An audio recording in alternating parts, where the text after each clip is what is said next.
engineers and lawyers and doctors and architects and scientists. We have a lot of professionals in this room. You are our leaders, and we're very much interested in you. And we know that at your age, things may sometimes seem very difficult.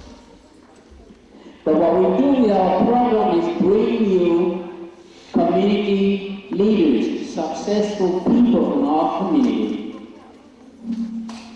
So they talk to you about some of their experiences as professionals, and you're going to find out that life is not as easy as we would like it to be. Life is about hard work. Life is about commitment. Life is about disciplining ourselves to accomplish the things that we like to accomplish. What's going to happen here today, you're going to hear 3 people talking to you.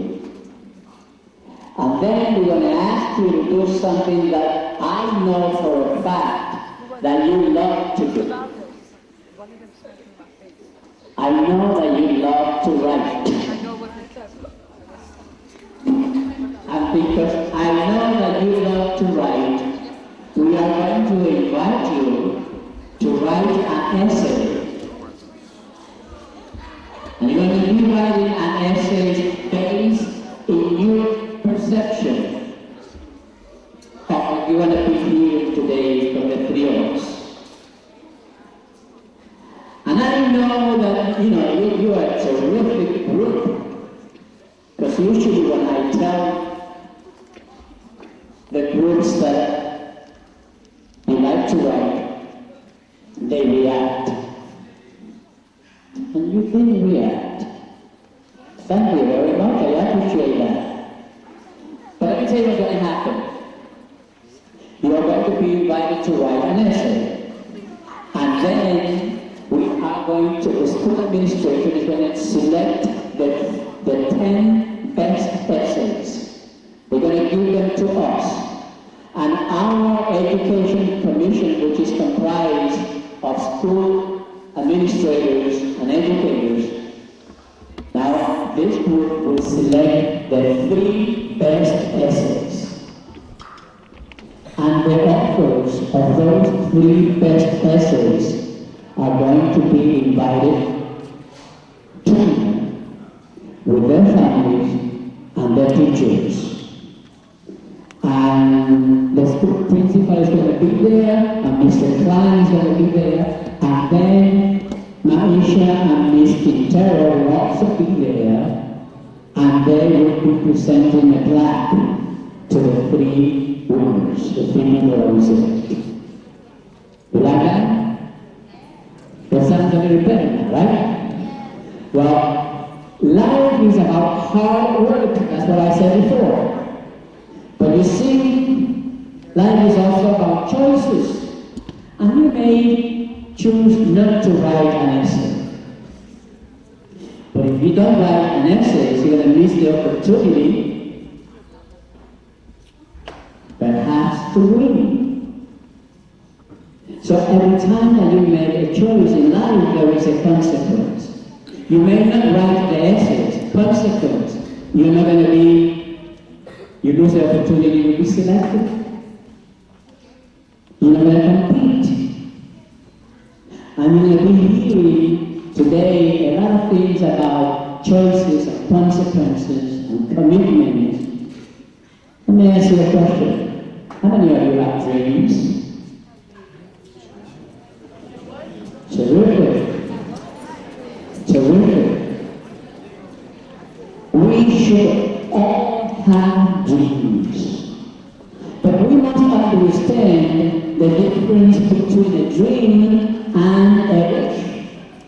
See, a wish is a myth. I wish I was 6 feet tall, but I'm not. That's never going to happen. But when I was your age, I wanted to be an interior designer. And I worked hard, and I committed myself to be an interior designer, and I became an interior designer. So if you want to be a doctor, and then you say to yourself, well, yes, I want to be a doctor, but I am an African American, but I am a Hispanic, but I come from a poor family, but I come from a single parent family, but I, nothing.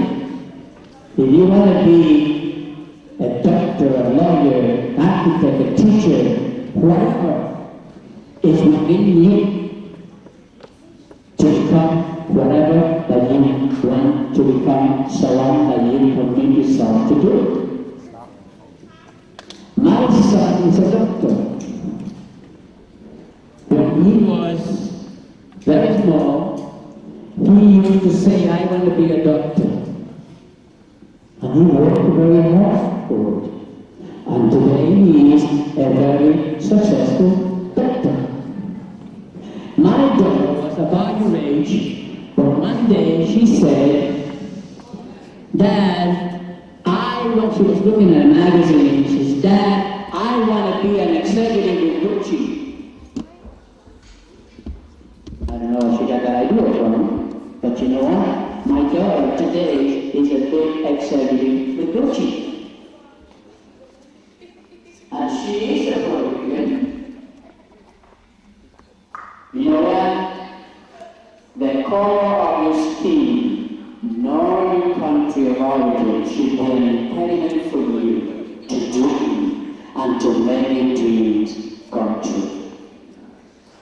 And now, ladies and gentlemen, I'd like to introduce our first speaker. This young lady is the daughter of somebody that I know for many years, and I have a lot of respect and a lot of admiration for Mr. Quintero.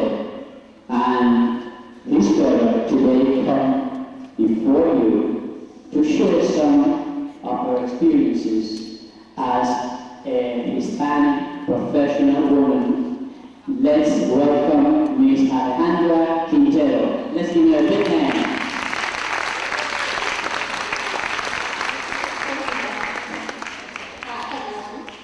My name is Alexandra Quintero, and I'm a family therapist here in Jersey City. Okay. I'm a Latina, and I work with kids just like you, and your parents, and your siblings, and the rest of your family, trying to make your family a little stronger and a little better. Okay? When I was young, I'm the youngest of 4 girls. Okay? So when I was growing up, money was a little tight. My sisters were a lot older than me, so they were going to school. And I kind of thought, by the time they get to me, there's not going to be any money for me to go to college. Why even try to make an effort to do my education, right? Because I'm not going to be able to go. And one of my sisters, who's now a doctor, like Johnny's son, told me, you know what? I thought the same thing. She's a third mom. And she made an effort, and she studied, and she went to medical school, and she passed. I decided that I wanted to be a doctor, like a psychologist. And I worked full-time, got my master's, I'm working for my doctorate now, and I want you to know that no matter what you think, as Johnny said, what your race is, if you're Latino, if you're African American, if you're Asian, whatever you think might be a barrier in you achieving what you want to do, that no, you can do it if you really believe in yourself and how to support yourself. Okay? Look around you. Okay? You have friends around you that are going to support you. You have families, you have parents, sisters, brothers, grandparents, aunts, uncles. You have teachers. You have principals, you have Mr. Klein. Look around to the people around you and lean on them. Okay? A lot of us have gone through the things that you're going to go through. So look around you. Depend Don't be afraid to ask, you know what, I really want to get into academics when I get out of here. Okay? Try to depend on the resources so that you can achieve what you want to achieve. Don't think that you can't. Okay? Now, as a family therapist, I work for the Jersey City Mental Health Clinic and Puerto Rican Family Institute. And what I do is, I bring families in that are having a little bit of trouble, families that maybe aren't communicating right, maybe kids that are doing things that they shouldn't be doing, or parents that are doing things that they shouldn't be doing. And I try to make things a little easier for them. Okay? So if you have a problem and you feel that something isn't right with you, or you have a problem at home, and you don't feel comfortable with leaning on the people that are around you, there are a million places, resources, okay? There are hospitals, there's agencies, there's my agency, there's us, that can help you with the problems that you think might be in your way to achieve your dreams, okay? So my message to you today is, don't think you can't do it, because maybe you don't believe you can, but I believe you can. So try to just work, do your education, go as far as you can, and someday you're gonna be able to be up here talking to a group of kids like you, knowing that they can do exactly what you've been, okay? So I'm gonna introduce now Maisha Neville from the Hudson Perinatal Consortium, and she's gonna have a few words for you.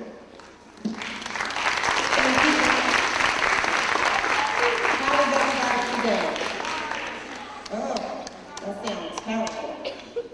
How is everybody today? Y'all want to be here? Somebody said no. Who said no? You don't want to be here, or you don't want to be in school? You don't want to be in school? I'm going to tell you the truth about being in school in just a minute. But I just want to know how many of you know what you want to be when you grow up? That's good. Y'all go on, brush your shoulders up. I know y'all know what that means. Go ahead and do it. Y'all should be proud of yourselves. I just want to ask you, how old do y'all think I look?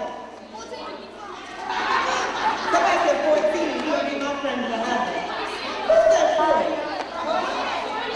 Who said 40? Up more. 32. Do I look like I'm 32? Thank you. I'm asking you this because I believe it's all about appearance. It's all about appearance. It's all about how you look. If I were going on a job interview, I'm set. I'm ready. But if I went on a job interview and I sat and I chewed gum like I'm doing now, is it right? I might not get the job. It's little things like that that you have to be aware of. It's your posture. You have to stand up. You have to be proud of yourself. Hold your head high. Even when you go to school. Some of you have your shirts hanging out. That's thuggish. If it's okay with your school, it's okay. But everywhere you go, you really must take heed to what other people are seeing. And you always want to put your best foot forward. Always. And I always did it. I went through my phase too. I just want to tell you that I'm not sure how many of you know Busta Rhymes. You heard of Busta Rhymes? Anybody? Okay. When I was in my 20s, I was actually doing music videos. Now, you might see on TV it looks glamorous and glitzy, but I'm gonna tell you the truth. 13 hours on set. $25 a night sometimes for 13 hours. So those women that you see in the videos, they're not paid up. Some of them may be, but it's 1 out of a million. So education, again, I had to fall to. Now, by having a dream is I can, I will. And that's what I said. I can and I will. I had a dream to become a nurse. Now, that was my dream since I was about your age. After I got into school, I got to my 3rd year of college, I found out that nursing was not for me. So what did I do? I felt like I was going to quit. I said, school's not for me. Thank God I had a family support system that pushed me. If you don't have your mother or your father, you got your grandmothers, a caretaker, or somebody that cares about you. Listen to what they say, because I didn't always listen, and I'm glad I did. I actually said, when I just could not go through the nursing, that, this is not for me, I'm not going to do it. Maybe I can just get a job, I need to make money. That's not the truth. When you go to school, you make more money as opposed to if you don't go to school. So I just wanted to just reiterate that to you, that it's very important. I grew up in a family where my father was deceased and I had a single parent mother. And money, like she said, was tight sometimes. So we had to make do with what we had. So I ended up working when I was 12 years old. I'm not sure how many of you are in here that's 12 years old, but I had a job. I was working in youth and elderly service program. I would go to the store for a whole week. On TV, sir. I would go to the store and do whatever I had to do, but I was getting paid and I was helping out my family, and that's very important. So that's what we should do. Going back to my nursing story, I wanted to be a nurse. Didn't work out for me. So I went, I spoke to my professor. They gave me other avenues to go, and I ended up switching schools, going to Jersey City State College, which is now Jersey City University, taking a few courses, and doing community health.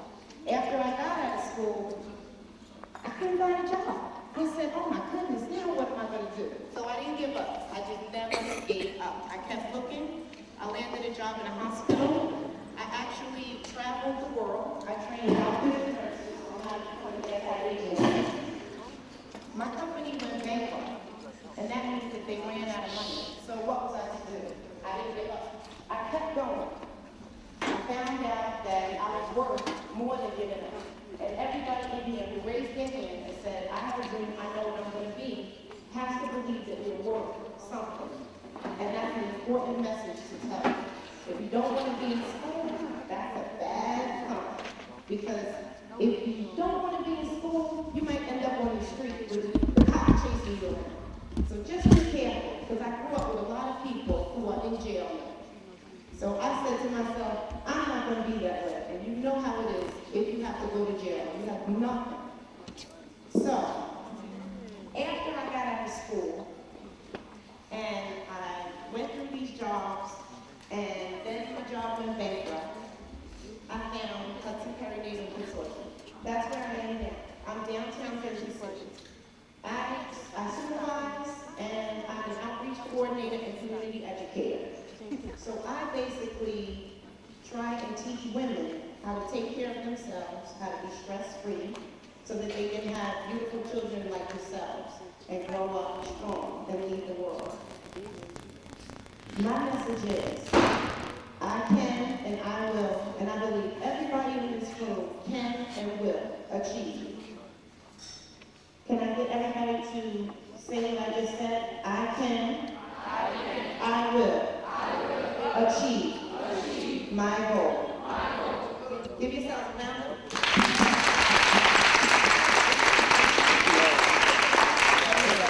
If anyone has any questions for me?